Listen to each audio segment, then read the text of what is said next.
Morning, everyone. This is Brian Etner with your Tuesday, July 30th morning wake-up call. A little bit of deja vu in the markets here early this morning as overnight markets are setting back again.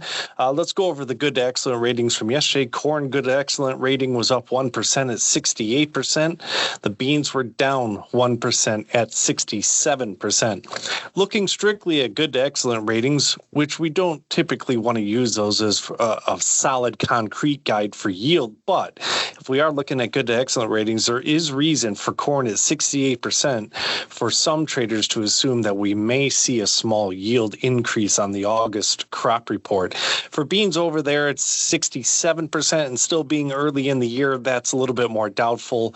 It's hard to tell that just the good to excellent rating alone would assume a bump up in yield on the August crop report.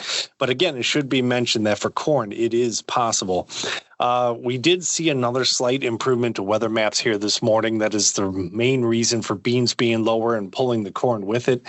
The weather maps did add more rains to the 6 to 10 day map and quite a few more rains to the 11 to 15 day map.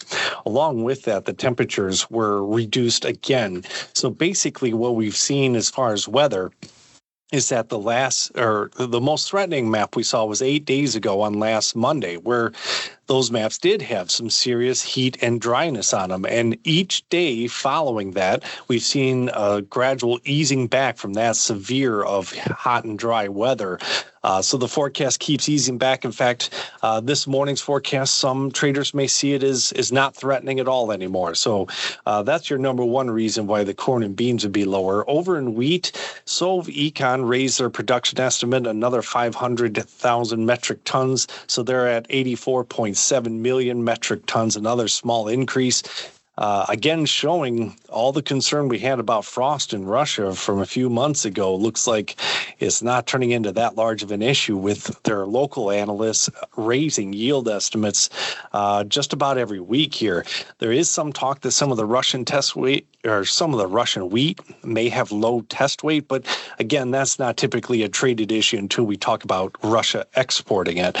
Switching over to cattle here, box beef higher for a third day in a row yesterday. It was choice up 104, select up 406. So that finally does make our fundamental 3-day bounce in box beef happen as of yesterday. We also have show list this week that's down 7,300. So put those two factors together, and we do have enough to start off with a higher cash assumption. Maybe again with packer profits only being $5.50, maybe we would assume about a $1 higher or so.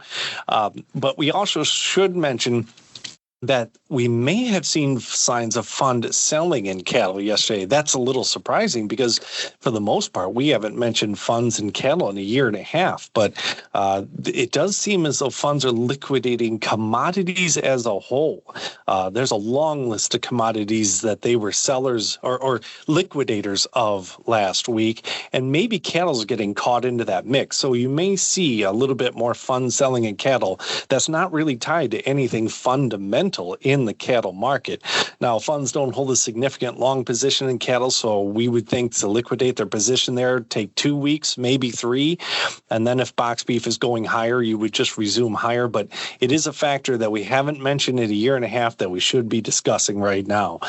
So that's what we have here for your Tuesday, July 30th comments. If you have any questions, give me a call direct on anything you've heard here, 815-578-6159, or continue to watch our morning wake-up calls.